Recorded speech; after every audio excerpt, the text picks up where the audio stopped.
Students, आज हम accounting entries के बारे में डिस्कस करेंगे। First, for closing the asset accounts. देखिएगा, जितनी भी एसेट्स होती हैं उनमें fictitious assets, cash in hand, cash at bank, partners के करेंट अकाउंट्स और कैपिटल अकाउंट्स के डेबिट बैलेंस और लोन टू पार्टनर, इनको छोड़कर बाकी जितनी भी एसेट्स होती हैं उनको रियलाइजेशन अकाउंट में उनकी बुक वैल्यू के अकॉर्डिंग ट्रांसफ़र किया जाता है। और जो जनरल एंट्री बनाई जाती है वो बनाई जाती है realisation account debit to sundry assets account.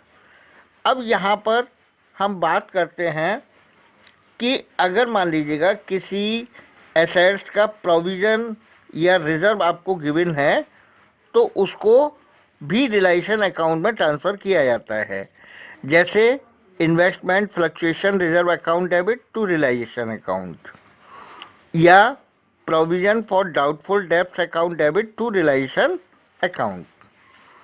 अब बात करते हैं हम फिक्टिशियस एसेट्स की। तो देखिएगा, जो हमारी फिक्टिशियस एसेट्स होती है यानी उनको पार्टनर्स कैपिटल अकाउंट में ट्रांसफ़र किया जाता है और जो जनरल एंट्री बनाई जाती है वो होती है partners capital accounts debit to profit and loss account और to deferred revenue expenditure account. इसके बाद करेंट अकाउंट्स ऑफ पार्टनर्स। अगर मान लीजिएगा पार्टनर्स के करेंट अकाउंट आपको गिवन हैं तो उनको पार्टनर्स के कैपिटल अकाउंट में ट्रांसफ़र किया जाता है। अगर करेंट अकाउंट का डेबिट बैलेंस है तो एंट्री बनाई जाएगी partners capital account debit to partners current account. और अगर करेंट अकाउंट का क्रेडिट बैलेंस है तो partners current account debit to partners capital account. Next है हमारा लोन टू अ पार्टनर। अगर हमें लोन टू अ पार्टनर दे रखा है तो उसके लिए जो एंट्री बनाई जाएगी वो बनाई जाएगी partners capital account debit to loan to a partner account. Second number है for closing the liabilities account. अब देखिएगा, जो लाइबिलिटीज़ होती है यानी थर्ड पार्टी से रिलेटेड जो लाइबिलिटीज़ होती है यानी आउटसाइडर की जो लाइबिलिटीज़ होती है उनको रियलाइजेशन अकाउंट में हम ट्रांसफ़र करते हैं और उनको उनकी बुक वैल्यू के अकॉर्डिंग ट्रांसफ़र किया जाता है। जब उनको ट्रांसफ़र करते हैं तो उसमें जैसे sundry creditors account debit, bills payable account debit, bank loan account debit to realisation account, इस तरीके से हम एसेट्स और लाइबिलिटीज़ को ट्रांसफ़र करते हैं। अब नेक्स्ट है हमारा लोन बाय पार्टनर। यहाँ पर देखिएगा कि अगर कोई पार्टनर फर्म को लोन देता है तो ये आउटसाइड लाइबिलिटी नहीं होती है और इसीलिए इसको रियलाइजेशन अकाउंट में ट्रांसफ़र नहीं किया जाता है। इसके साथ साथ इसको कैपिटल अकाउंट में भी ट्रांसफ़र नहीं किया जाता है, क्योंकि यहाँ पर जो हमारे पार्टनर का लोन है वो आउटसाइड लाइबिलिटीज़ पेड करने के बाद किया जाता है। अब इसकी जो जनरल एंट्री बनाई जाती है वो होती है loan by partner account debit to bank और कैश अकाउंट। नेक्स्ट पॉइंट है loan by firm to partner.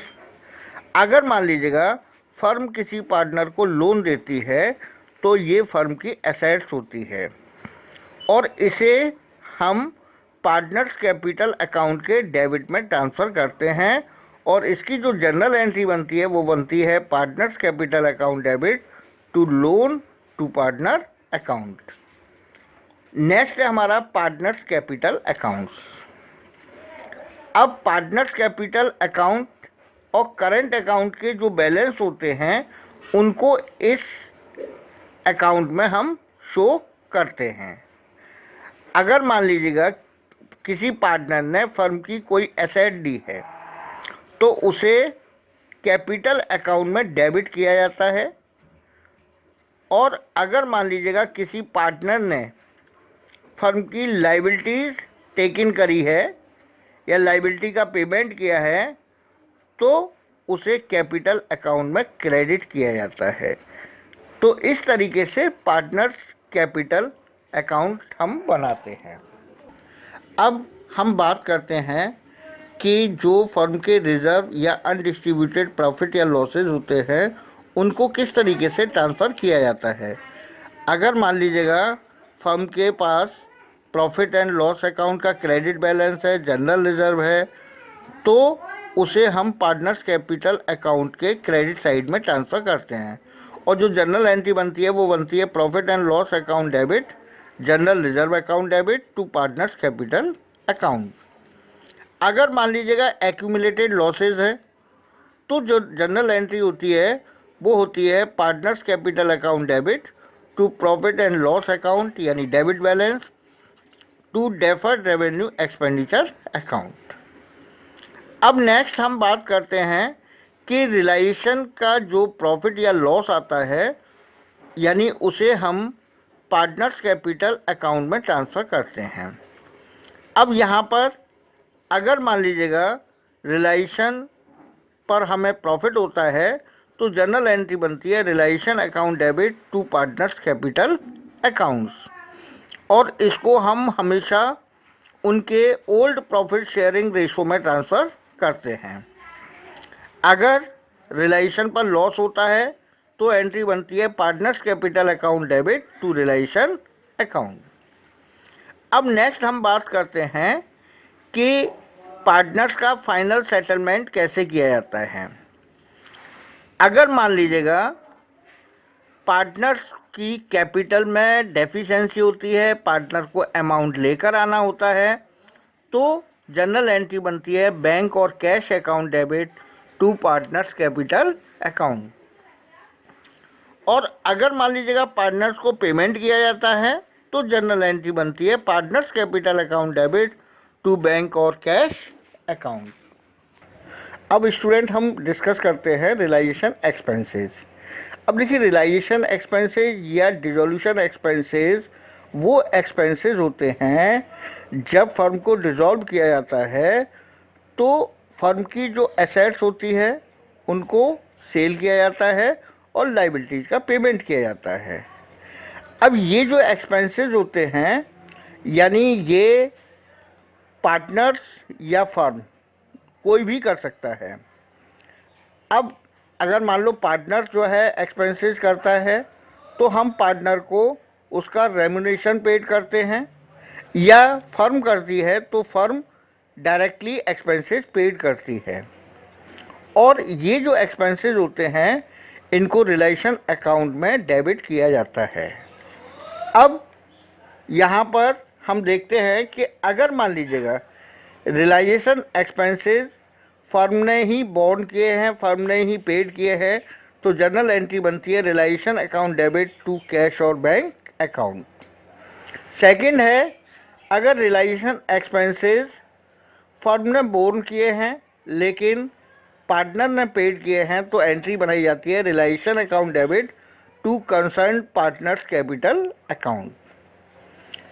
Next है हमारा अगर रियलाइजेशन एक्सपेंसेस पार्टनर ने बोर्न किए हैं और पार्टनर ने ही पे किए हैं तो उस कंडीशन में कोई भी जनरल एंट्री नहीं बनाई जाती है। नेक्स्ट है अगर मान लीजिएगा रियलाइजेशन एक्सपेंसेस पार्टनर बोर्न करता है और फर्म पेड करती है तो जनरल एंट्री बनाई जाती है concern partners capital account debit to cash और बैंक अकाउंट। उसके बाद हम देखते हैं कि अगर किसी पार्टनर को रेम्यूनरेशन पे किया जाता है तो एंट्री बनाई जाती है realisation account debit to concern partners capital account. और नेक्स्ट है हमारा यदि मान लीजिएगा रियलाइजेशन एक्सपेंसेस फर्म ने बोर्न किए हैं लेकिन उस एक्सपेंसेस में पार्टली फर्म ने पेड किया है और बैलेंस पार्टनर ने पेड किया है तो एंट्री बनाई जाती है realisation account debit to cash और बैंक अकाउंट यानी जो फर्म ने पे किया है और to concern partners capital account यानी जो पार्टनर ने पे किया है। तो इस तरीके से हम रियलाइजेशन एक्सपेंसेस की जनरल एंट्री बनाते हैं।